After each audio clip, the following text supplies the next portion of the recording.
भागों में, दो बराबर के भागों में जो बांटे ऐसी रेखा को हम, ऐसी रेखाखंड को हम क्या कहते हैं? माध्यिका कहते हैं। ठीक है। और एक और गुण था इसका, दो बराबर भागों में तो बांटती है, इसके अलावा क्या करती थी माध्यिका? एक और चीज आपने मिस कर दी, एक और चीज नहीं बताई माध्यिका के बारे में, जल्दी से सोचो और बताओ क्या थी।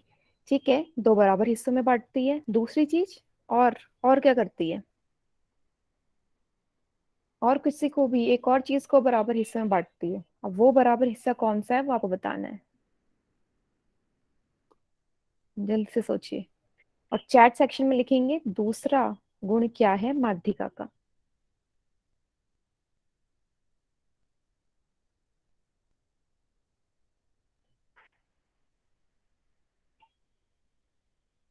मान लीजिए पीएस हमारी माध्यिका है। ठीक है, पीएस है माध्यिका। पहला गुण आपने एकदम सही बोला कि किसी भी एक त्रिभुज को दो बराबर बराबर हिस्सों में बांटती है। तो मैंने यहाँ पे देख लिया, ये एक है, ये दूसरा, दो हिस्से है ना। तो आप यहाँ से ये बोल सकते हैं, माइक को म्यूट। जी, माइक को म्यूट करो, जिसने भी माइक को अनम्यूट कर रखा है, नहीं तो मैं क्लास से रिमूव कर दूंगी अगर मुझे बार बार यही अनाउंसमेंट करनी पड़ी तो, है ना। और बैठ जाओ, रंश पटेल के नाम से जो भी है, घूमो मत क्लास में, ऐसे कैसे पढ़ोगे आप?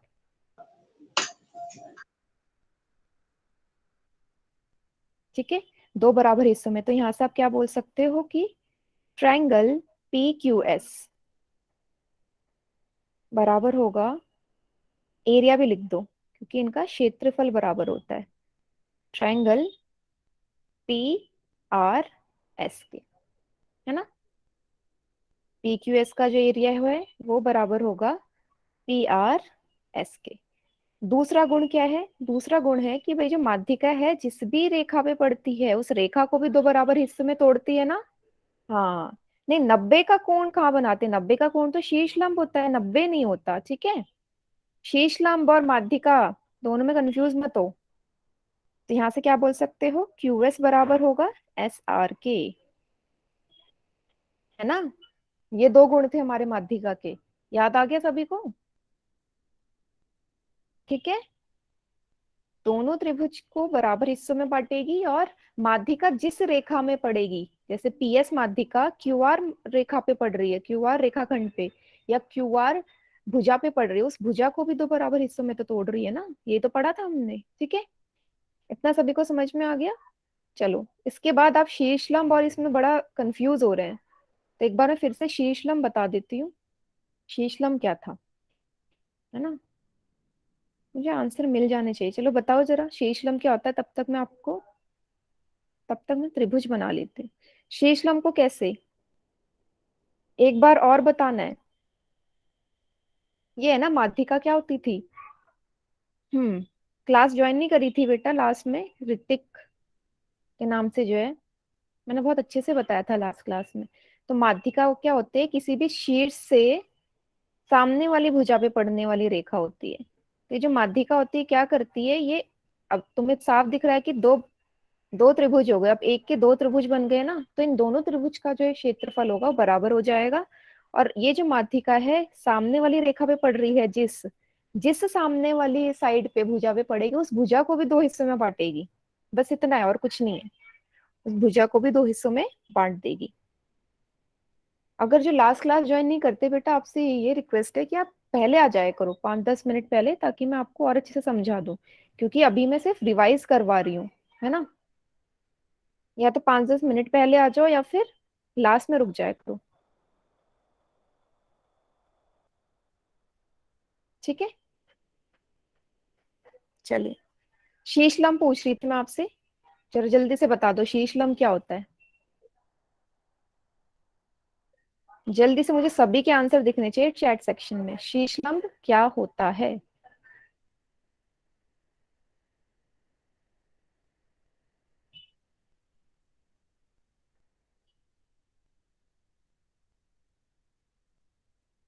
बताओ, एक भी बच्चे का आंसर नहीं आया, जल्दी से टाइप करो शीशलम क्या होता है।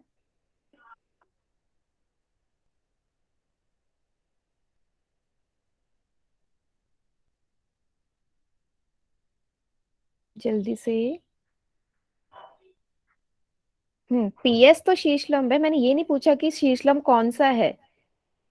और पहली बात तो मैंने शीशलंब बनाया भी नहीं है, अगर आप ध्यान से देखो। क्या मैंने यहाँ कोई 90 डिग्री का कोण बना रखा है? कुछ भी। जल्दी, जल्दी से आंसर करना है बस, है ना। मैं तो यहाँ 90 डिग्री का कोण बनाया ही नहीं, तो आप इससे कैसे बोल सकते हो? मुझे तो अभी पीएस माध्यिका दिख रही है। माध्यिका नहीं बोल सकती, मैंने क्यूआर को भी बराबर हिस्सों में नहीं तोड़ा है। क्या कहीं लिखा है मैंने कि मैंने 90 डिग्री का कोण बनाया है, जो आप ऐसे ही बोल रहे हो कि ये शीशलंब है? फिर इसीलिए मैं नहीं बनाया मैंने जानबूझ के, है ना। क्या होता है शीशलम? शीशलम शीर्ष से सम्मुख भुजा हमेशा। खींचा गया। हाँ नहीं, माइक को अनम्यूट नहीं करना मुस्कान, ठीक है। 90 डिग्री का कोण बनाता है। अब ये मैंने बना दिया तो आप बोलोगे कि भाई पीएस हमारा शीश लंब है। अब आप बोल सकते हो, पर जब तक मैंने 90 बनाया नहीं तो आप शीश लंब बोल ही नहीं सकते ना। ठीक है। तो क्या होता है शीश लंब? जो किसी भी त्रिभुज के एक शीर्ष से सामने वाली भुजा पे बनने वाली रेखाखंड अगर 90 डिग्री का कोण बनाती जाती है तो उस रेखाखंड को हम उस त्रिभुज का शीर्षलंब कहते हैं। ठीक है, शीर्षलंब कहते हैं। अब जरा अगला क्वेश्चन मेरा ये है। हाँ, वेरी गुड। अगला क्वेश्चन मेरा ये है कि एक त्रिभुज में कितने शीर्षलंब बना सकते हो? वेरी गुड विकास, है ना। ऋतिक, बढ़िया। रोशन, कितने मैक्सिमम कितने नंबर ऑफ शीर्षलंब बना सकते हैं? एल्टीट्यूड कितने बना सकते हो? How many altitude we can draw in a triangle? कितने? बढ़िया, वेरी गुड। 3 बना सकते हैं, सभी का एकदम उत्तर सही है। जब 3 हमारे शीर्ष हैं तो शीर्षलंब भी 3 बन जाएंगे। एक क्यू से बन जाएगा, एक आर से बन जाएगा। ठीक है, ठीक है, 3 बना सकते हो आप यहाँ से ना। सभी को क्लियर है? बस रिवाइज करवा रही हूँ मैं।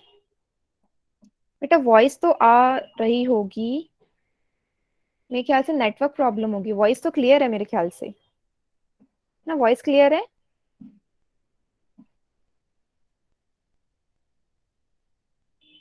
हाँ, है ना। तो बेटा आप शायद नेटवर्क कम वाले एरिया में बैठे होंगे, है ना।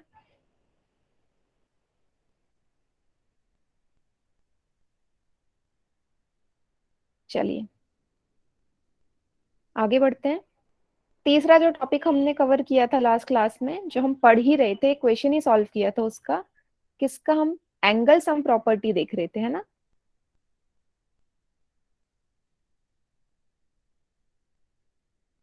किसी भी त्रिभुज के अंतः कोणों का योग कितना होता है? त्रिभुज के अंतः कोणों का योग जल्दी से लिख दो चैट सेक्शन में, कितना होता है? बहुत बढ़िया, सबके सब लिखेंगे। कितना होता है अंदर वाले कोणों का योग, तीनों कोणों का? 108 होता है। किसने लिखा 108? राजेंद्र के नाम से जो है। तो 108 नहीं, हाँ वेरी गुड, 180 होता है ना। आप यहाँ से ये बोल सकते हैं कि कोण ए, कोण बी और कोण सी का योग 180 के बराबर होगा, है ना। यही हमारी एंगल सम प्रॉपर्टी या त्रिभुज के अंतः कोण का युग्म या योग बोल सकते हैं, 180 के बराबर होता है। यही हमने पढ़ा था और इसी के बेसिस पे क्वेश्चन भी सॉल्व किया था। हाँ कोई बात नहीं, कभी कभी गलत टाइप हो जाता है। चलिए, इतना हमने कवर कर लिया है। ठीक है, अब आप तैयार हैं क्वेश्चन सॉल्व करने के लिए, है ना। अब इसी के बेसिस पे एक क्वेश्चन आपका मीडियम का आएगा, माध्यिका का, और एक क्वेश्चन आपका आएगा शीर्षलंब का। ठीक है। हम्म। तो चैट सेक्शन में बंद कर रही हूँ।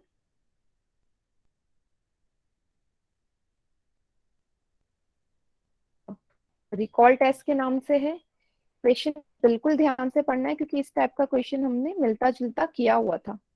ठीक है, और पोल सेक्शन में जाके इसका उत्तर करना है। ठीक है, देखो जरा पोल सेक्शन में। आ गया होगा क्वेश्चन। क्या बोल रखा है आपसे? चित्र में डीएम माध्यिका है, डीएम मीडियन है, ठीक है। त्रिभुज डीईएफ का मीडियन डीएम है।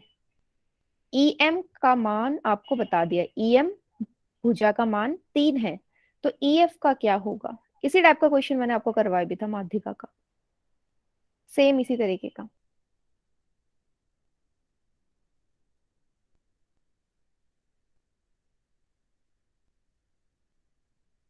इसी तरीके का क्वेश्चन करवाया था।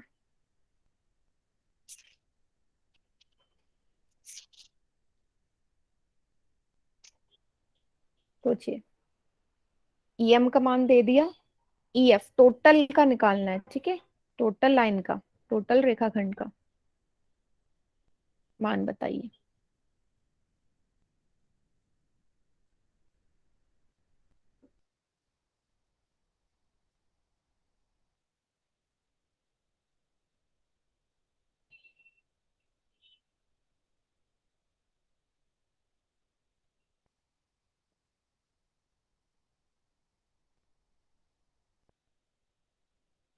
16 बच्चों ने उत्तर दे दिए हैं, जल्दी से बाकी बच्चे भी आंसर करिए।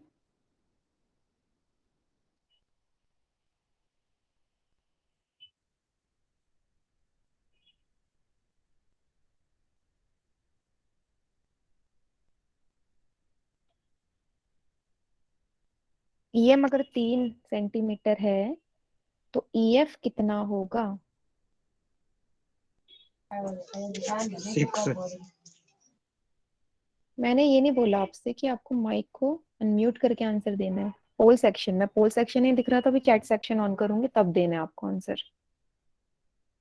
ज्यादातर बच्चों का आंसर सही जा रहा है, जल्दी से, अभी भी 16 बच्चों ने किया है।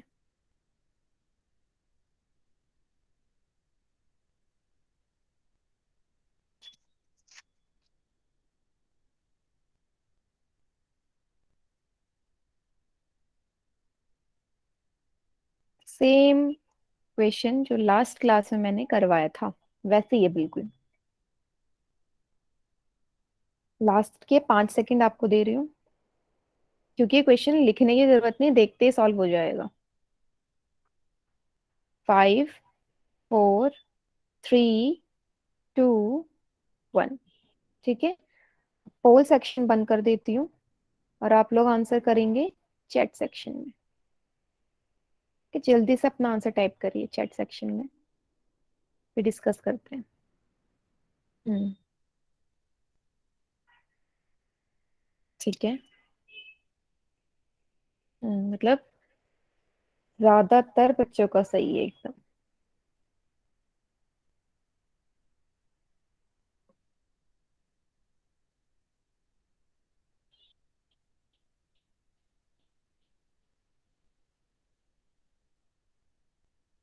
ठीक है बेटा, एकदम करेक्ट। चलिए डिस्कस करें। यहाँ पे बोल रखा है ईएम रेखा का माप आपको दे दिया। पहले मैं इसको हरे रंग से दर्शा देती हूँ जिसका हमसे माप पूछा गया है। तो ईएम जो रेखा है, आपको पता है अगर डीएम मीडियन है, अगर डीएम मीडियन है, माध्यिका है, तो मैंने बताया था माध्यिका जिस भी सामने वाली भुजा भी पड़ती है उसे भी दो बराबर हिस्से में तोड़ती है। तो यहाँ से आप क्या बोल सकते हो कि ईएम और एमएफ, ये एफएम बराबर होंगे। अगर ईएम 3 है तो ये भी 3 हो जाएगा, है ना? तो ये 3 है, ये भी 3 है। आपसे पूछा है टोटल रेखाखंड का माप कितना हो जाएगा, 3 और 3 6। तो ईएफ मिलके बना है ईएम प्लस एमएफ, दोनों का 3 3 मान है तो 6 सेंटीमीटर इसका उत्तर हो जाएगा। इतना सभी को समझ में आया तो वाई टाइप करिए, नहीं आया तो एन टाइप कीजिए। इतना समझ में आ गया तो बेटा, आवाज कम आ रही है, मेरे ख्याल से आवाज एकदम क्लियर है, हो सकता है नेटवर्क में प्रॉब्लम हो, फिर भी मैं कोशिश करूंगी कि मैं और तेज से बोलूं।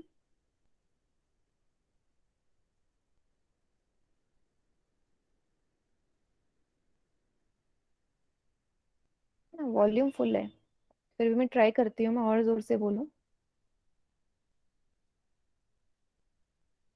हम्म। ठीक है, 6 सेंटीमीटर इसका सही उत्तर है। चलो, अब हमने माध्यिका पे हमने कर लिया क्वेश्चन। अब हमें करना है अगला जो हमने पढ़ा था, शीश लंबे। शीश लंबे भी अब आप एक क्वेश्चन सॉल्व करेंगे। ठीक है, तो फिर से चैट सेक्शन बंद कर रही हूँ मैं।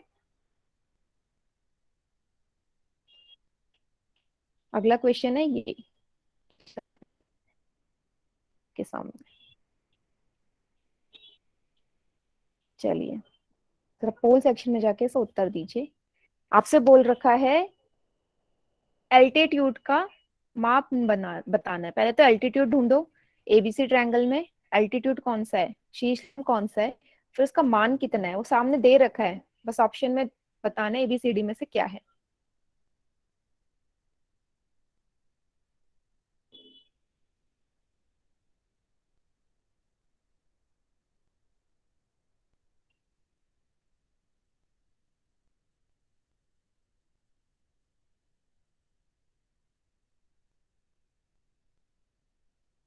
जल्दी जल्दी उत्तर दीजिए।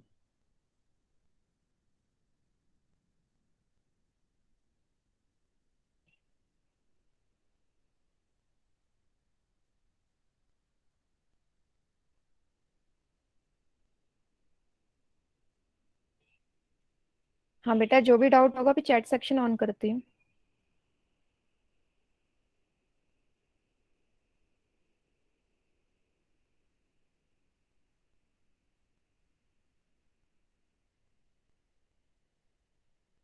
अच्छा, चैट सेक्शन मैंने बंद नहीं किया। ओके, पोल सेक्शन में करिए। बस पहचानना है, कुछ सॉल्विंग का नहीं है इसमें।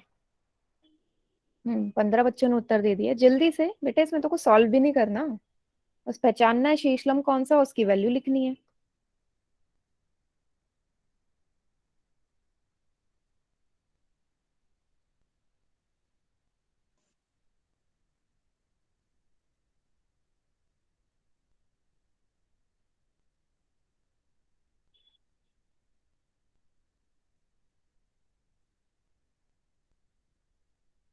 चलिए, 18 बच्चों ने उत्तर दे दिया।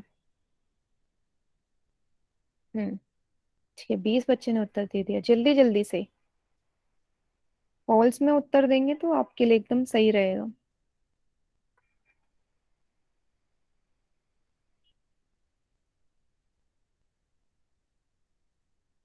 लास्ट के 5 सेकेंड दे रही हूँ। 5 4 3 2 1। ठीक है, अब चैट सेक्शन ऑन कर देती हूँ। चैट सेक्शन में उत्तर दीजिए जिसने चैट में उत्तर नहीं दिया है। जल्दी से फिर डिस्कस करते हैं। ठीक है, साफ दिखाई दे रहा है हमें आंसर क्या होगा इसका, है ना? कुछ सॉल्व नहीं करना। हम्म सभी का सही है। तो यहाँ ध्यान से देखो, तो सबसे पहले मैंने बोला आपको शीर्षलंब ढूंढना है। तो 90 डिग्री का कोण कहाँ बना रही है, सिर्फ ए वाले शीर्ष से।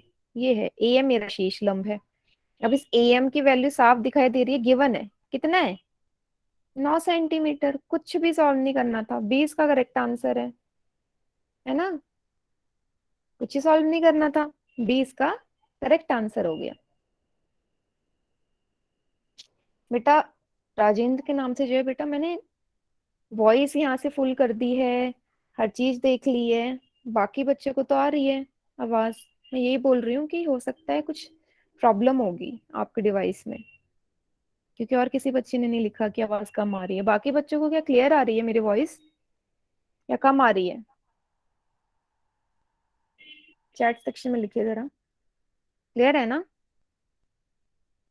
हाँ, तो बेटा राजेंद्र के नाम से जो भी हो सकता है आपके डिवाइस में कोई दिक्कत हो, क्योंकि बाकी बच्चों को क्लियर आ रही है।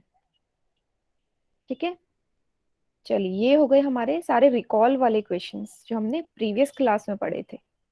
ठीक है, इसके बाद अब हम क्वेश्चन करते हैं एंगल सम प्रॉपर्टी के बेसिस पे।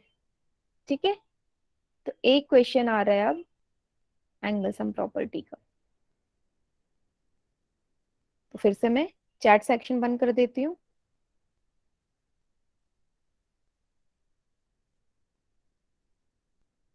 बेटा दो बच्चे हैं जिनको आवाज नहीं आ रही, अब मैं क्या कर सकती हूँ बताओ? बाकी सभी को, मेजोरिटी बच्चों को तो वॉइस आ रही है एकदम क्लियर।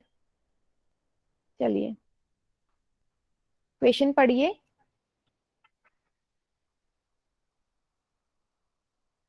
क्या लिखा हुआ है? आपको एक कोण के दो कोण दे रखे हैं, ठीक है? सॉरी, एक त्रिभुज के दो कोण दे रखे हैं, आपको तीसरा कोण निकालना है। तो आपको पता है कि आपको क्या लगाना है यहाँ पे? एंगल सम प्रॉपर्टी लगानी है। मतलब आपको पता है कि किसी भी त्रिभुज के तीनों कोणों का योग सम 180 के बराबर है। दो दे रखे हैं तो तीसरा निकाल सकते हैं। जल्दी से निकालिए जरा। दो दे रखे हैं, तीसरा जल्दी से निकालिए। 60 क्वेश्चन नंबर। जल्दी से पोल सेक्शन में उत्तर कीजिए। जोड़ना है, घटाना है, बस और कुछ नहीं करना।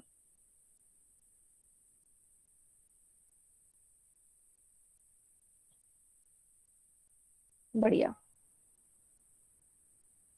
मेरे ख्याल से कुछ बच्चे माइनस करने में गलती कर रहे हैं। माइनस ध्यान से देखो, कोई जल्दबाजी नहीं है, आंसर सही करिए।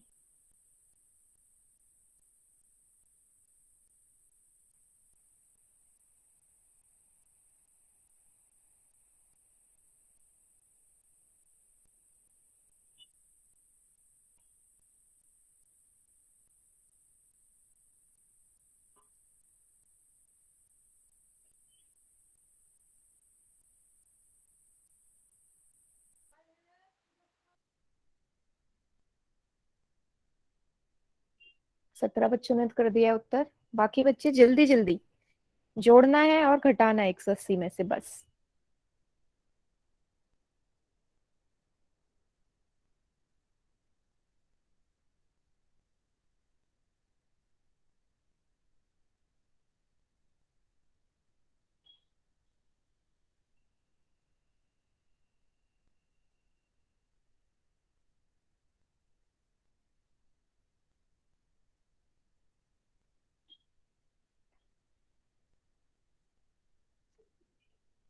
हम्म, 19 बच्चों ने उत्तर दे दिया बेटा, जल्दी से।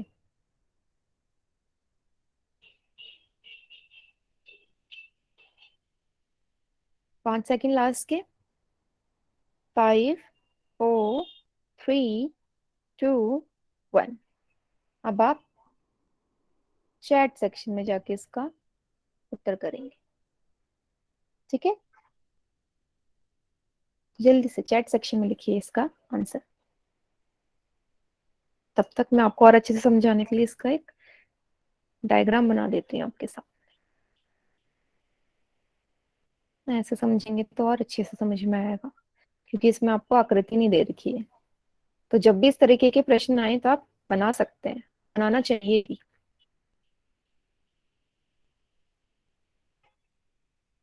हाँ बेटा, विपुल, अब मैं वॉइस का क्या करूं? बोल रही हूँ ना, अगर आपको वॉइस क्लियर नहीं आ रही, मीन्स आपके ही नेटवर्क इंटरनेट स्लो चल रहा होगा, इसलिए नहीं आ रही है ना? चलिए। तो आपको बोल रखा है एक कोण है 60, एक है 25, तीसरे निकालना है। तो मैं कोई सा भी ले सकती हूँ। मान लो ए मेरा 60 डिग्री है, बी मेरा 25 डिग्री है, तीसरा सी निकालना है। तो इसको आप एक्स भी मान सकते हैं या सी भी मान सकते हैं, एक ही बात है। तो मैं एक्स मान लेती हूँ। अब मुझे पता है, हाँ, अब मुझे पता है कि तीनों कोणों का योग कितना होता है, 180 के बराबर। वही मैंने यहाँ पे लिख दिया, है ना? वही लिख दिया। ए की वैल्यू है 60 डिग्री, बी की वैल्यू है 25 डिग्री, सी को मैंने मान लिया है एक्स, है ना, 180 के बराबर। अब 60 और 25 को जोड़ो, कितने आएंगे? 85, 85 डिग्री, 180 के बराबर, है ना? अब एक्स का मान क्या आ जाएगा? ये इधर जाके इसमें से घट जाएगा। किसके बराबर आएगा? 10 में से 5 गए 5। कितना आएगा इसका आंसर?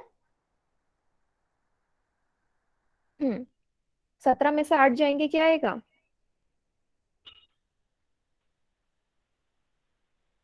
9, है ना? 17 में से 8 जाएंगे, 9 आएगा। तो इसका उत्तर है 95 डिग्री। ठीक है, जिसने 85 लिखा है गलत है, मैं बोल रही थी आप माइनस करने में गलती कर रहे हैं। 95 इसका करेक्ट आंसर है। विपुल बेटा, हाँ एक बार ना आप एक काम करो, दोबारा से ज्वाइन करके देखो, ठीक है। हो सकता है तब आ जाए, या फिर ऐसा रूम देखो जहाँ पे नेटवर्क अच्छे से आते हो।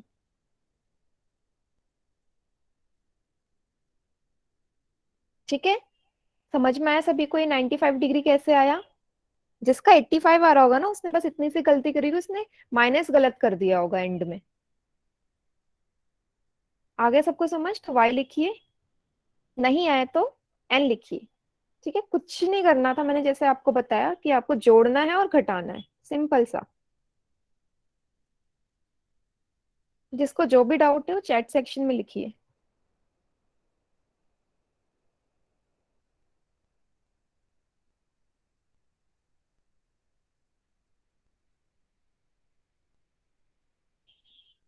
हाँ अब आ रही होगी ना, तो ऐसे जब भी हो तो एक बार ना एंड कर दिया करो और दोबारा से ज्वाइन कर लिया करो, हो जाएगा ठीक।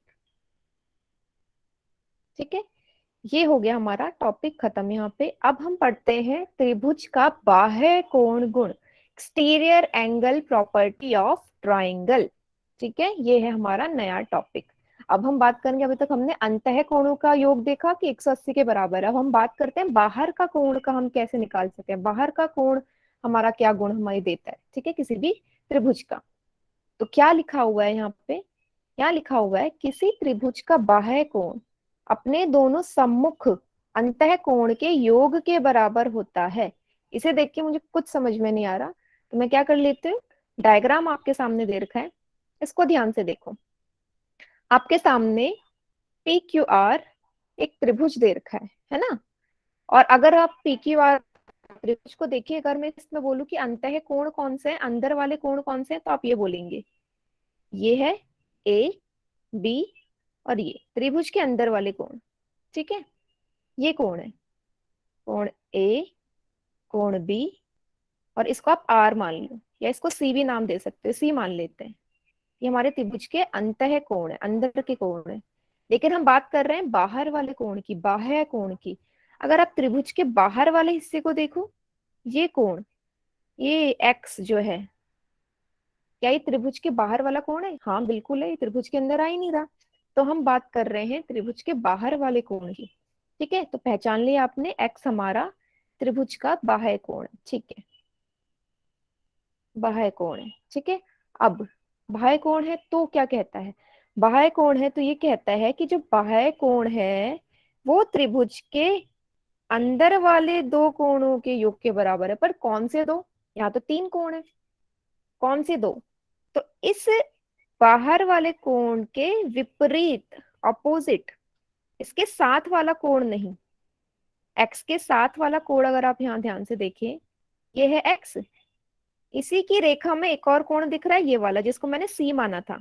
तो इस कोण की वो बात नहीं कर रहा, वो कर रहा है इसके साथ के अलावा सामने वाला, ऑपोजिट देखो, एक्स के बिल्कुल सामने कौन से दो कोण दिख रहे हैं? ए और बी। तो यहाँ से क्या बोल सकते हो कि जो एंगल एक्स है, बाहर वाला कोण है, वो त्रिभुज के अंदर वाले, अपने सम्मुख अंदर सामने वाले दो कोणों के योग के बराबर होगा। ये इसने बोल दिया, ये गुण है हमारा त्रिभुज का बाह्य कोण गुण। ठीक है, अभी मैंने सिर्फ समझाया है कि हम कैसे पता कर सकते हैं। हाँ, कैसे पता कर सकते हैं। तो इसके साथ मैं आपको एक और तरीके से इसको समझाती हूँ, तो और अच्छे से समझ में आ जाएगा आपको। ठीक है, एक और डायग्राम बनाती हूँ मैं आपके सामने। ठीक है, ये मैंने फिर से बना दिया एक त्रिभुज। ठीक है, इसको नाम दे देती हूँ मैं, ए बी सी डी।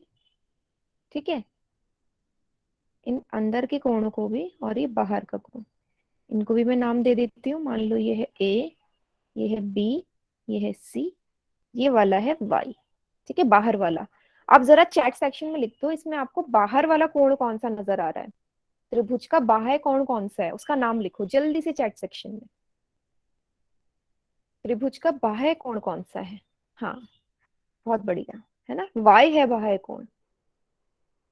ठीक है, इतना समझ में आ गया कि बाह्य कोण है वाई। अब हमने क्या कहा, मैंने ये बोला आपसे कि जो बाह्य कोण है उसका जो योग होगा वो बराबर होगा किसके? त्रिभुज के सम्मुख वाले, सामने वाले, इसको नहीं देखना। सी, इसके साथ लगा वाला कोण नहीं होगा, साथ लगे वाले कोण के अलावा जो अंदर के दो कोण हैं बाकी। तो ए प्लस बी के बराबर होगा। इतना समझ में आया क्या बोल रहा है?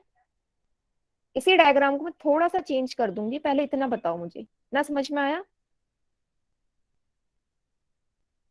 हम्म, बढ़िया। इसी डायग्राम को, इसी आकृति को थोड़ा सा मैं चेंज कर देती हूँ। कैसे चेंज करती हूँ अब देखिए।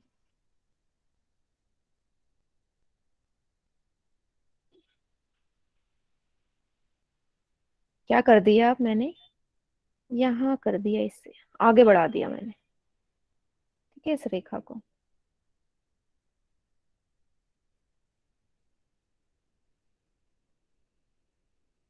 ये था बी, इसे मान लो डी। अब बताना जरा, बाह्य कोण क्या है इसमें? त्रिभुज का बाह्य कोण, नाम लिखो, त्रिभुज का बाह्य कोण कौन सा है अब इस बार?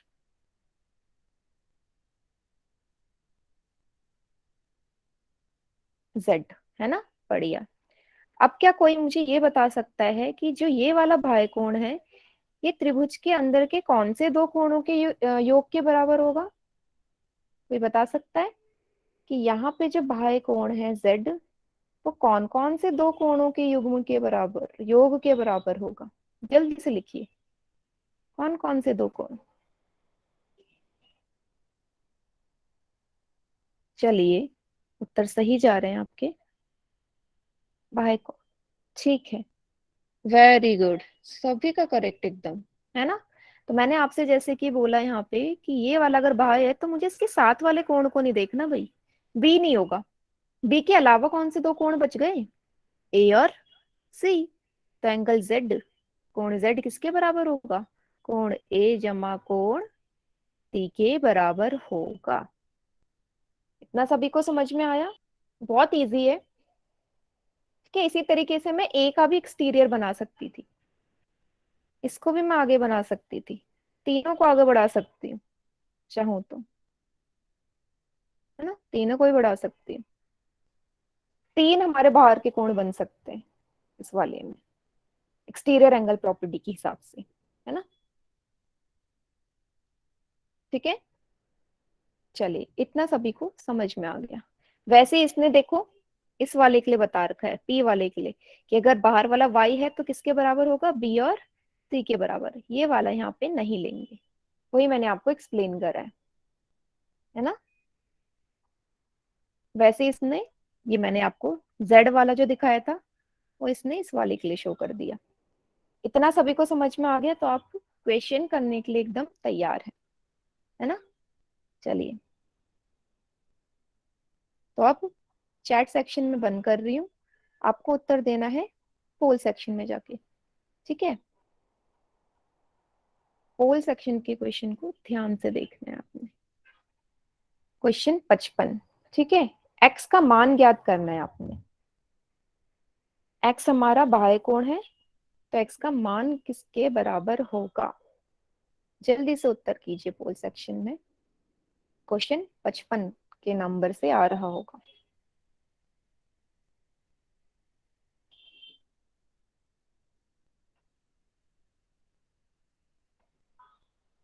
Very good.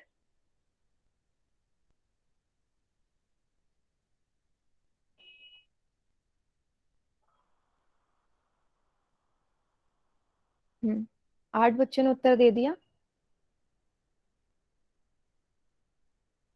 मतलब अभी भी बच्चे क्वेश्चन गलत कर रहे हैं। अभी तो पढ़ाया मैंने ये आपको, गलत नहीं होना चाहिए।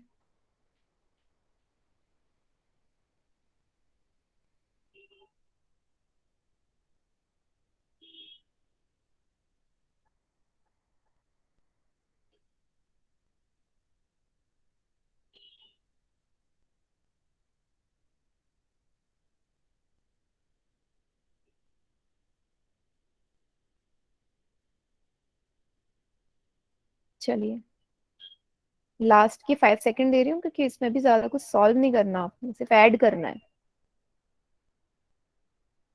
5 4 3 2 1। ठीक है, अब बाकी बच्चे जरा चैट सेक्शन में इसका उत्तर कर दीजिए। चैट सेक्शन ऑन हो गया है? हाँ, ठीक है।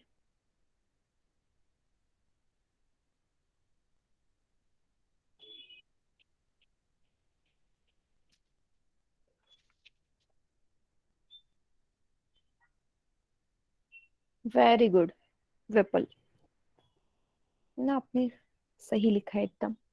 बाकी बच्चे का भी ऑप्शन एकदम सही है, एकदम उत्तर सही लिखा है। तो अगर आप यहाँ देखें तो एक्स मेरा बाह्य कोण है। मुझे बाह्य कोण के बारे में पता है कि भाई इसके साथ वाला कोण मुझे नहीं लेना, इसके सम्मुख वाले, सामने वाले दो कोण के योग के बराबर था ये। तो 45 डिग्री और 60 के योग के बराबर होगा। कितना आ जाएगा इसका उत्तर? 105 डिग्री। तो ऑप्शन सी इसका सही उत्तर होगा। एक्सटीरियर एंगल प्रॉपर्टी लगानी थी आपने और कुछ नहीं। अरे मैम, हो सकता है किसी ने एंगल सम भी लगा दी, बट यहाँ पे एक्सटीरियर लगनी थी। जब कोण ही मैंने बाहर का दे रखा है तो एंगल सम कैसे लगा सकते हो? अगर हाँ, अगर मैंने पूछा होता कि आर का मान ज्ञात कीजिए तो आप लगाते एंगल सम वाली, पर मैंने बाहर वाले बाह्य कोण का पूछा है, तो बाह्य कोण वाला गुण लगेगा। ठीक है, अब सभी को समझ में आ गया ये क्वेश्चन?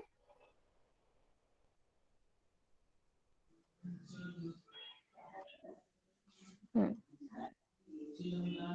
Very good.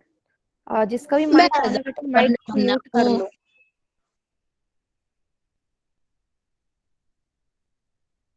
चलिए, इसके बाद एक और प्रश्न आने वाला है आपके सामने।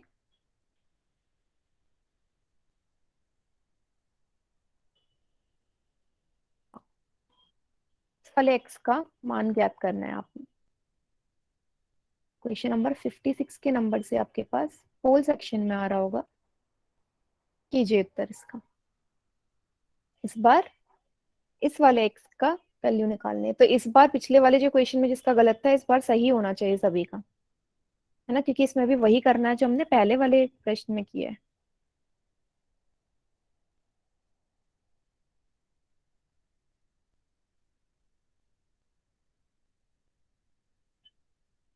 जल्दी जल्दी से, हाँ अभी तक तो सारे बच्चों का उत्तर सही है। 15 के 15 बच्चे जिन्होंने भी उत्तर दिया है। हम्म, ठीक है ना, बढ़िया, जल्दी से।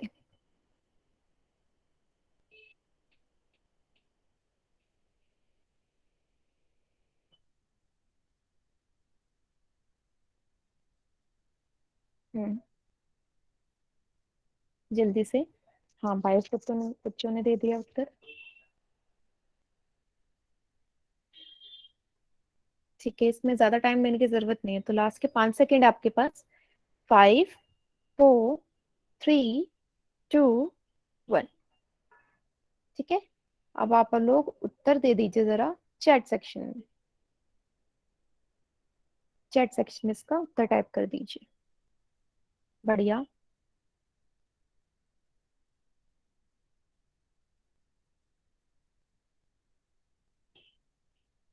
हम्म,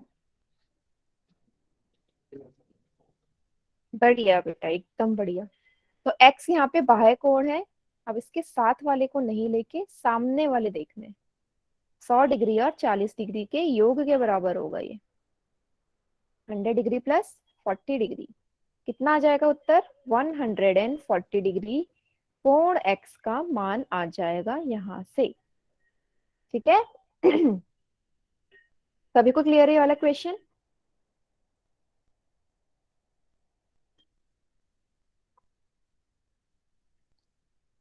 हाँ,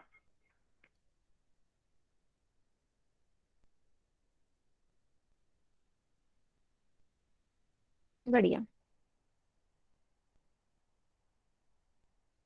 ठीक है बेटा,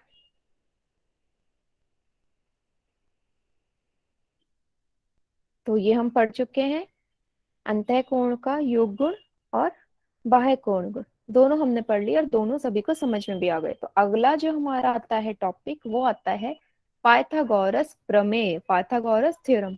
या पहले भी पढ़ के आ चुके हैं, ठीक है, सेवन्थ हो सकता है, सिक्स सेवन्थ क्लास में आप लोगों ने पढ़ा होगा पाइथागोरस थ्योरम के बारे में। और ये ऐसे हमारा प्रमेय है जो हमारे हर जगह यूज होता है, साइंस में भी यूज होता है, मैथ्स में भी यूज होता है, ठीक है। काफी ये आगे होता ही रहेगा, तो इसको जितना अच्छे से समझ लेंगे उतना बेटर है, ठीक है। तो क्या कहता है हमारा पाइथागोरस परिमेय? तो पाइथागोरस परिमेय सिर्फ समकोण त्रिभुज में ही लागू होगा। समकोण मतलब कैसे त्रिभुज? जल्दी से बताओ, समकोण कैसे त्रिभुज होते हैं? 90 डिग्री। हाँ 90 डिग्री, बट आपको माइक को अनम्यूट करके नहीं बोलना था, है ना। सिर्फ 90 डिग्री वाले कोण पे ही ये वैलिड होगा, और किसी तरीके के त्रिभुज में ये नहीं लगेगा, ठीक है। 90 डिग्री, बढ़िया। तो क्या कहता है ये? अब आपको इसमें तीन चीजें पता या तो होंगी या नहीं है, तो आप तीन चीजें और सीखेंगे किसी भी, ये हर कोण में होगा, ठीक है। हाइपोटेन्यूस, बेस एंड परपेंडिकुलर, कर्ण, लंब और आधार क्या होता है वो देखो।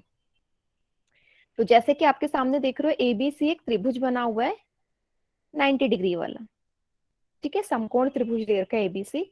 अब क्या बोला है इसने? किसी समकोण त्रिभुज में समकोण के सामने वाली भुजा, मतलब जहां 90 डिग्री बना है ना, एंगल बी, जहां 90 डिग्री बना है उसके बिल्कुल सामने वाली भुजा हमारी कर्ण कहलाती है, हाइपोटेन्यूस कहलाती है, ठीक है। समकोण के सामने वाली भुजा कहते हैं कर्ण, ठीक है। ठीक है, पहली चीज हो गई, कर्ण किसे कहते हैं। दूसरी चीज बोली है इसने, बेस और परपेंडिकुलर, आधार और लंब। अब आधार और लंब को कैसे पहचानेंगे, इसका भी बता देती हूँ, यहाँ मैं कर्ण लिख देती हूँ, ये कर्ण थी, ठीक है। तो यहाँ देख लिया मैंने कि आधार 90 डिग्री के कोण के सामने वाला कर्ण हो गया। अब जहाँ कोण बना है ना, जिस भुजा पे ये कोण बना है, नीचे वाली, ये हो जाता है हमारा आधार, ठीक है। जिस भी भुजा पे बना है वो हमारा बन जाएगा आधार। और लंब हमारा होता है, एक तरह से हम इसे हाइट भी बोल सकते हैं किसी भी मतलब समकोण त्रिभुज की। लंब होता है ये सामने वाली, यहाँ पे इसकी हाइट दिखाता है जो, ठीक है, जो हाइट दिखाता है। एक और चीज यहाँ पे याद रखने वाली है कि जो कर्ण होगा किसी भी त्रिभुज का, वो सबसे लंबी भुजा कहलाती है, मतलब कर्ण सबसे लंबी भुजा होगी, ठीक है। सबसे लंबी भुजा हमारी हमेशा कर्ण ही होगी। तो अगर आपको वैल्यू दे रखी है तो आप आराम से पहचान सकते हैं कि कर्ण कौन सा है ना। इतना समझ में आया, लंब, आधार, कर्ण। 90 डिग्री के सामने वाला कर्ण, 90 डिग्री जिस लाइन पे बना है वो आधार, और बाकी बचे हुआ तीसरा भुजा हमारा लंब कहलाएगा, है ना। तीसरी भुजा लंब हो जाएगी।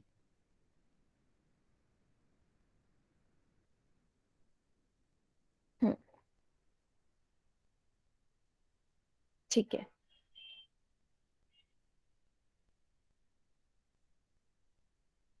हाँ, यही है बेटा, मैंने इतना ही एक्सप्लेन किया है कि जहाँ पे 90 डिग्री बना हुआ है, ये है 90 डिग्री एंगल बी पे, तो जहाँ पे 90 डिग्री है उसके सामने वाली जो भुजा होगी वो कर्ण होगी। 90 डिग्री जिस भुजा पे बना हुआ है, बीसी भुजा पे बना है, वो हमारा आधार हो जाएगा। और बाकी बची हुई तीसरी भुजा हमारी लंब कहलाएगी। बस इतना सा बोला है मैंने, ठीक है। 90 डिग्री का कोण जिस भुजा में बना है, इस भुजा में तो बना है बीसी में, तो ये हमारा आधार हो जाएगा, बेस हो जाएगा, कि जिस पे बना है। बेस उसी को तो कहते हैं आधार, जिस चीज पे कोई चीज बनी हो। माइक किसका ऑन है?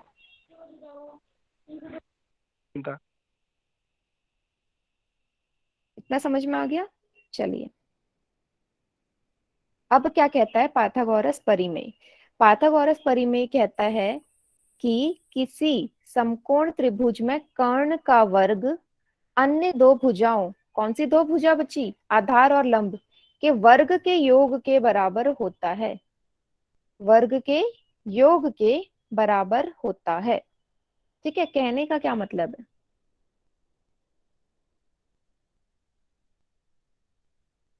ये बार बार हैंड रेज जो करेंगे ना, मैंने क्लास से हटा दूंगी। ठीक है, डिस्टर्ब मत करो क्लास में। देखो, इसने बोला है कर्ण का वर्ग बराबर होता है आधार के वर्ग जमा लंब के वर्ग के बराबर। इस अब इसको हम लिख कैसे सकते हैं? ये चीज इसने बोली है, ये रही। हाइपोटेन्यूज का स्क्वायर बराबर होगा बेस के स्क्वायर और परपेंडिकुलर स्क्वायर के सम के बराबर। ठीक है, अगर मुझे यहाँ पे लिखना पड़े तो मैं इसे कैसे लिखूंगी? आपके सामने एक समकोण त्रिभुज बना देती हूँ तो आपको और अच्छे से समझ में आएगा क्या मैं यहाँ पे बोलने वाली हूँ। ठीक है, इस त्रिभुज का नाम है ABC। 90 डिग्री मैंने बना दिया, ये रहा बी पे। ठीक है, AC हाथ पे क्या बोलोगे? मैंने क्या बोला? 90 डिग्री के सामने वाली भुजा हमारी हमेशा कर्ण कहलाती है। तो 90 के सामने AC है ना, तो AC हमारी क्या हो जाएगी? कर्ण हो जाएगी। ठीक है, दोबारा से बता रही हूँ और अच्छे से क्लियर कर लो। कर्ण, बेस और आधार। 90 डिग्री जिस भुजा पे बना है, BC भुजा पे बना है ना, जिस भुजा पे बना होगा कोण, वो हमारा कहलाएगा आधार। ठीक है, बाकी बची हुई तीसरी भुजा कौन सी बच गई? AB, वो हो जाएगा उसका लंब। AB तो बची, तो AB हो जाएगी लंब। ठीक है, अब मेरे ख्याल से सभी को समझ में आ गया होगा कर्ण, आधार और लंब।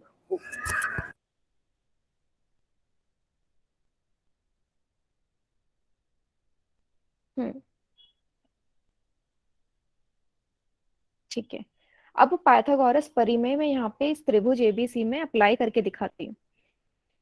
क्या बोलता है? इसने बोला है कर्ण का वर्ग, कर्ण क्या है? AC, कर्ण का वर्ग, ठीक है, बराबर होता है आधार के वर्ग, आधार है BC, इसके वर्ग जमा लंब के वर्ग के योग के बराबर। यही हमारा पाइथागोरस परिमेय है। ठीक है, यही हमारा पाइथागोरस परिमेय है। इसको आप समझ लीजिए और याद भी कर लीजिए कि हमेशा कर्ण का वर्ग बराबर होगा आधार के वर्ग और लंब के वर्ग के योग के बराबर। ठीक है, तो अगर आपको वैल्यू दे दी जाए कि AC का मान बता बोल दे कि ये 2 सेंटीमीटर है, AB बोल दे 3 सेंटीमीटर है, तो आप वहां से तीसरी साइड आराम से निकाल सकते हैं। ठीक है, हमेशा निकाल सकते हैं। अगर कोई भी दो भुजा आपको पता है तो तीसरी भुजा आप पाइथागोरस परिमेय से निकाल सकते हैं। तो यही इसका एप्लीकेशन है, हम कैसे हम इसका इस्तेमाल करते हैं। दो भुजा पता हो, तीसरी आप और निकाल लेंगे, कोई भी दो भुजा। इतना क्लियर है? पाइथागोरस हम लगाएंगे कैसे, एक क्वेश्चन में कराती हूँ आपको समझाने के लिए, उसके बाद आप सॉल्व करेंगे। ठीक है,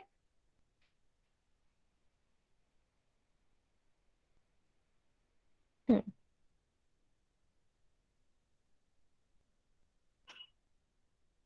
चलिए।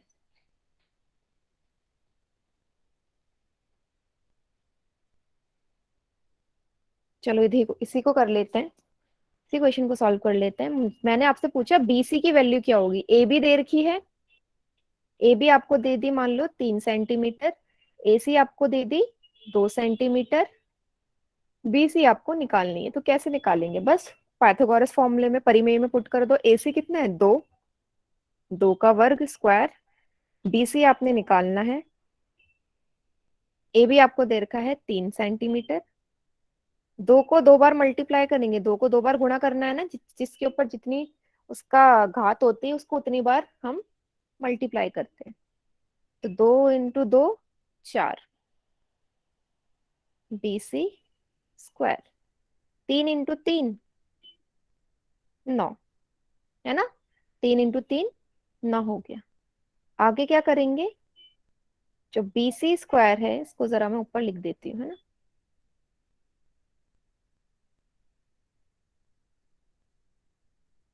यहाँ लिख देती हूँ।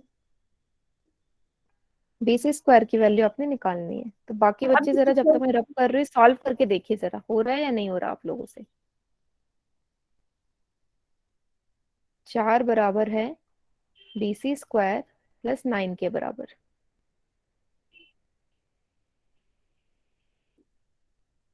अब मैंने यहाँ पे गड़बड़ कर दी ठीक है।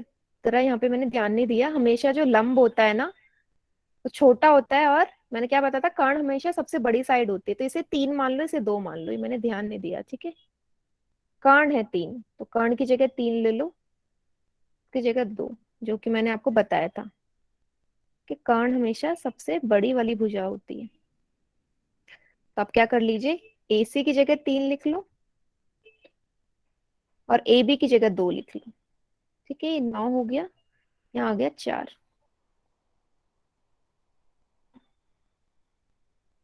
तो यहाँ पे किसके बराबर आ जाएगा, ये 9 में से उधर जाके 4 घट जाएगा, तो बी से किसके बराबर आ जाएगा, यहाँ से बीसी स्क्वायर हो जाएगा, 9 में से 4 जाएंगे 5। ठीक है, और अगर बीसी की वैल्यू निकाले तो आपको पता है ना, जब वर्ग उस तरफ जाता है तो वर्गमूल आ जाता है, ये स्क्वायर रूट आ जाता है ना, सभी को पता है ना, स्क्वायर, हाँ अंडर रूट आ जाता है। हाँ, ये पता ही होगा। तो बीसी आ जाएगा √5 सेंटीमीटर। तो हमेशा याद रखना, अगर क्वेश्चन में ना दे रखा हो तो हमेशा कर्ण सबसे बड़ी भुजा होती है, सबसे बड़ी भुजा हमेशा कर्ण ही रहेगी। ठीक है, इतना समझ में आया तो वाई टाइप कीजिए, फिर इसके बाद मैं आपको एक क्वेश्चन देती हूँ सॉल्व करने के लिए इसी के बेसिस पे। हम्म, ठीक है, चलिए मैं चैट सेक्शन बंद कर रही हूँ, क्वेश्चन देखो। किसकी वैल्यू फाइंड करनी है आपको, कर्ण की वैल्यू यहाँ से निकालनी है। लंब और आधार आपको दे रखा है, तो क्वेश्चन नंबर 61 करके आपकी में क्वेश्चन आ गया होगा, वैसे ही वैल्यू पुट कीजिए जैसे कि मैंने आपको बताया है।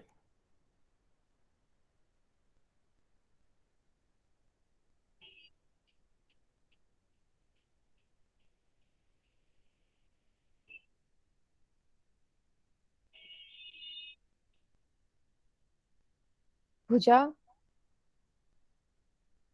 3 है, यहाँ पे 3 भुजाएं हैं त्रिभुज की। लंब की वैल्यू दे रखी है, आधार की वैल्यू दे रखी है, कर्ण की वैल्यू आपने निकालनी है। मैम माइनस ही होगा। हाँ, ठीक है, देख लो जिस चीज की वैल्यू दे रखी है उस हिसाब से।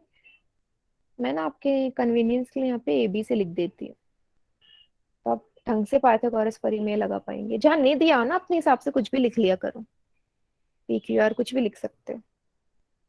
अब सॉल्व करिए इसे। 13 बच्चों ने उत्तर दे दिया और मिला जुला उत्तर आता है।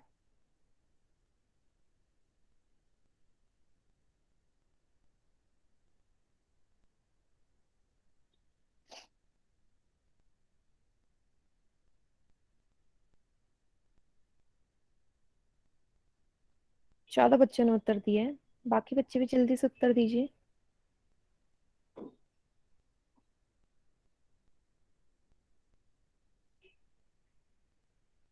जल्दी से।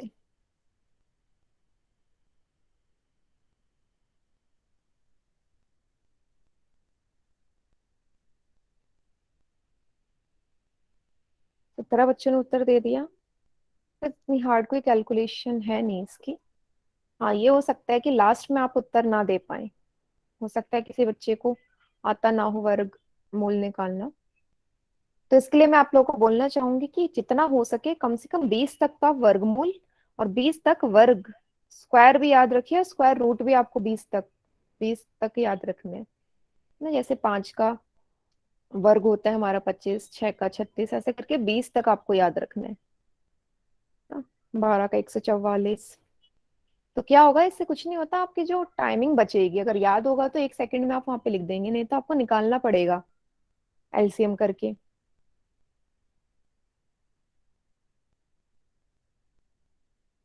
है ना। याद करेंगे तो बहुत सही है।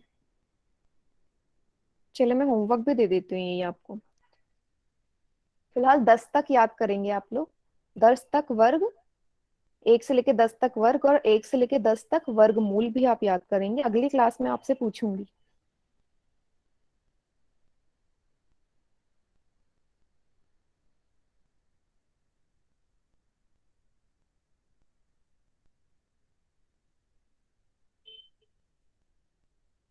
चलिए, 21 बच्चों ने उत्तर दे दिए, तो लास्ट के 5 सेकेंड्स और देती हूँ मैं। 5, 4, 3, 2, 1। ये बच्चे कहाँ चले गए? अभी अभी 29 बच्चे कैसे हो गए ये? मेरी आवाज आ रही है सभी को?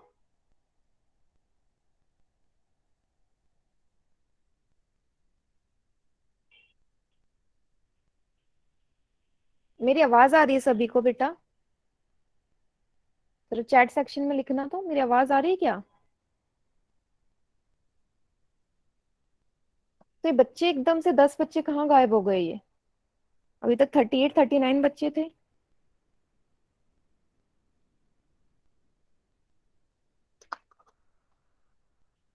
चलिए।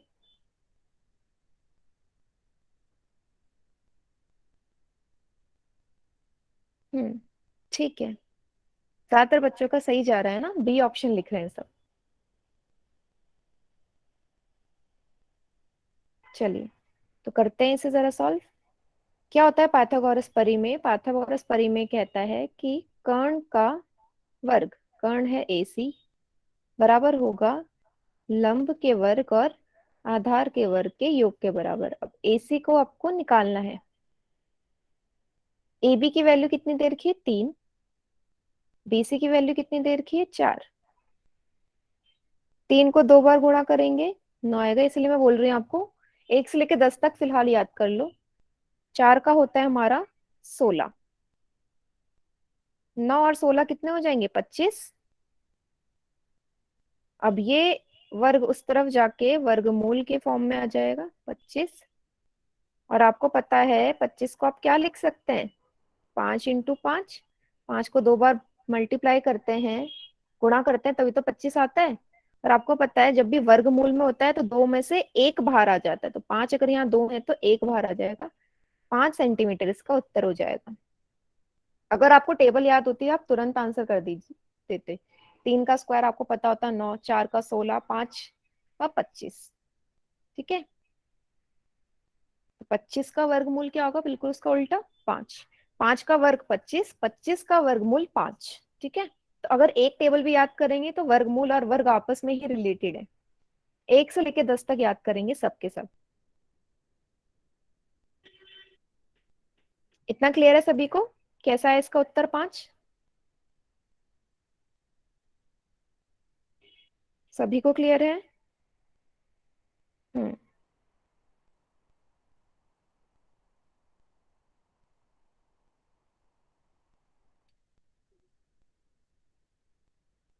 नहीं, स्वाति क्या प्रॉब्लम है बेटा? मुस्कान क्या प्रॉब्लम है? क्लास के एंड में रुकना। ठीक है। ठीक है, बाकी सभी को समझ में आ गया इसका उत्तर। हम्म।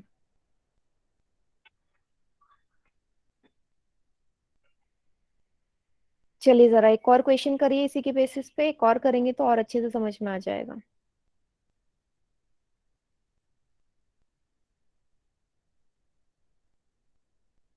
क्वेश्चन है, इसमें थोड़ा सा मैं हिंट दूंगी, पर उतना मुश्किल है नहीं है। क्वेश्चन नंबर 62 के नंबर से आ रहा होगा। इसमें बोल रखा है एक सीढ़ी दे दी आपको, सीढ़ी और एक बिल्डिंग दे रखी है। सीढ़ी आपको बोल दिया, सीढ़ी का नाप निकालना है। ठीक है, एक्स की वैल्यू ये दे दी है 5, ये है 12। अगर आप यहाँ ध्यान से देखेंगे ये 12, क्या ये भी 12 होगी या नहीं होगी? उसी के सामने जितनी वो भी 12 ही हो जाएगी।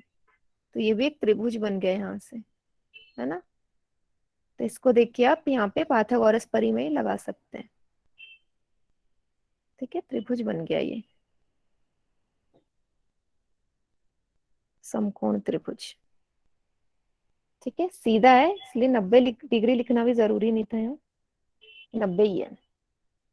जरा निकालिए, इस बार आपको फिर से कर्ण निकालना है ना? जल्दी से निकालिए इसका। क्वेश्चन 62।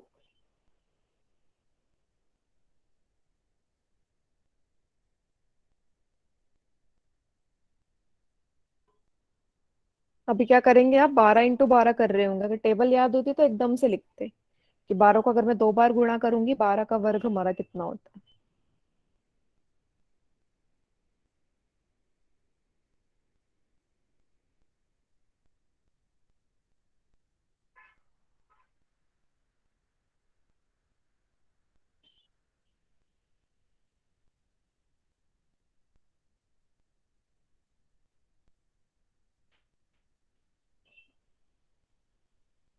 देखिए कितने बच्चे ने उत्तर कर दिया।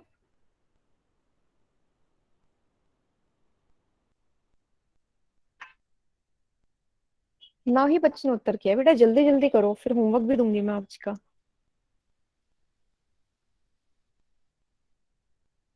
10 बच्चों ने, जल्दी से।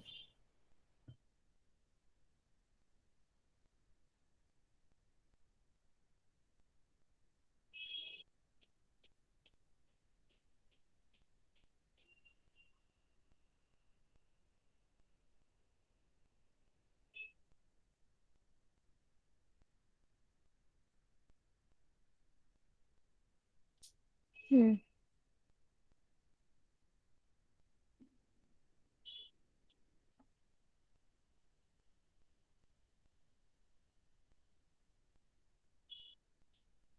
चलिए, चैट सेक्शन भी मैंने ऑन कर दिया। बाकी बच्चे जिन्होंने सॉल्व कर लिया वो चैट सेक्शन में भी उत्तर दे दीजिए। इनका पोल सेक्शन नहीं आ रहा, और मैं इसे जल्दी से सॉल्व करके दिखाती हूँ आपको। चैट सेक्शन भी ऑन कर दिया है, जल्दी से सॉल्व करके बता दो। और आप कुछ भी ले सकते हैं, मैंने PQR ले लिया है, आपकी मर्जी है।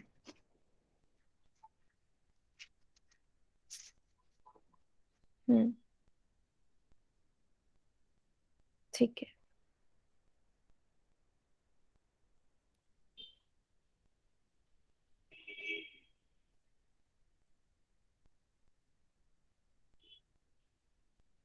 चलिए देखिए, अगर मैं इस त्रिभुज को PQR दूं, तो पहले तो मुझे बताओ, ये मैंने जो 12 लिखा है ये सभी को समझ में आया ना कि 12 कैसे हो गया ये?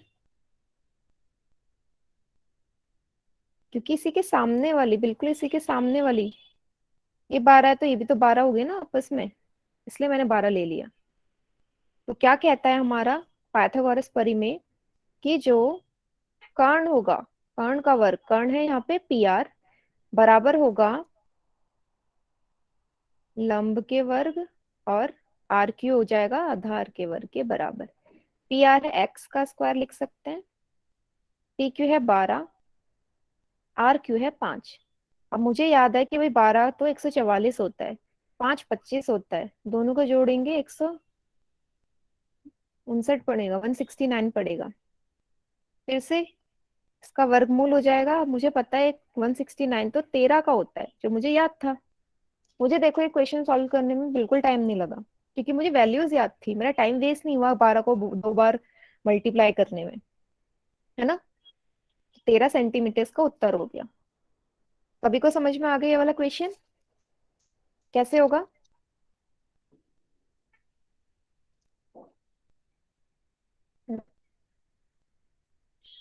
जल्दी से इसका स्क्रीनशॉट ले लो, उतारो मत, क्योंकि अब मैं होमवर्क देती हूँ आपको। जल्दी से स्क्रीनशॉट ले लीजिए इसका, सॉल्व जो मैंने करवाया।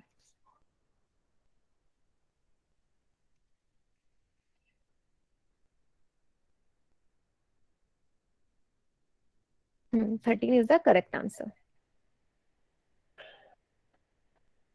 चलिए,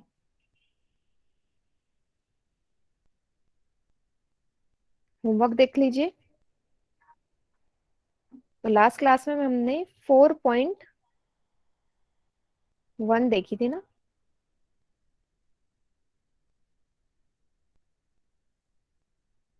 अब ये वाला बताना है। 4.1 का ही तीसरा क्वेश्चन है ये वाला, 4.1 का तीसरा क्वेश्चन। ये वाला क्या बोल रखा है आपसे? आपसे बोला गया है दी गई आकृति को देखकर कॉलम ए का कॉलम बी से सही मिलान करना है। ठीक है, ये वाला कर लीजिए, जल्दी से स्क्रीनशॉट ले लीजिए, थर्ड वाला। उसके बाद एल्टीट्यूड कॉन्सेप्ट 5.1 5.1 का पहला क्वेश्चन, 5.1 का पहला, इसको भी स्क्रीनशॉट ले लो, पहला, और इसी का दूसरा भी। ठीक है, पहला और दूसरा, जल्दी से। अब जिसने होमवर्क नोट डाउन कर लिया वो जा सकते हैं, जिसको कोई दिक्कत थी तो रुक जाइए।